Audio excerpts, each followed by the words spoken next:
नवरंगपुर जिला मुख्य चिकित्सालय मध्य एक अभावनीय घटना देखा मिली। मेडिकल परिसर रे थिबा टिकेट काउंटर निकटरे एक नवजात शिशुर मृतदेह उद्धार होईछि। शिशुटीर मुंडरे गभीर क्षत चिन्ह थिबा देखा मिली।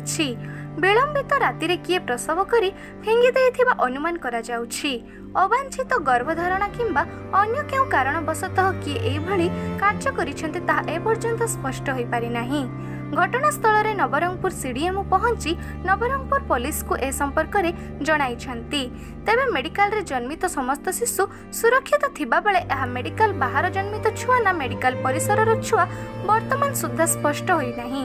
एहा सह मेडिकल रे लागिथिबा सीसीटीवी कार्यक्षम थिबारु सीसीटीवी जांच करा जिवो। तदंत पर किए कोन जणा पड़िबो बोली सीडीएमओ प्रकाश करिछंती। छोट नवजात शिशुटीर मृतदेह आमर टिकेट काउंटर रो साइड को सेटा मिली। आम खबर पाइबा संगे संगे तुरंत आम पुलिस को इनफॉरमेशन देइछु।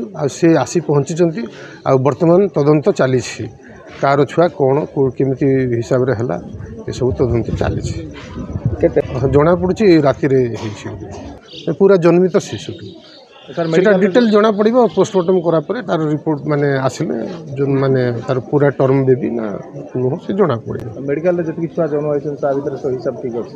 हाँ हाँ हमर सब ठीक अछि। बाहरु आनी करी पकै थई पारे जना पड़ी नै जना पड़ला। एही वीडियोटी आपण मन को भल लागथिले लाइक शेयर कमेंट सब्सक्राइब करंतु।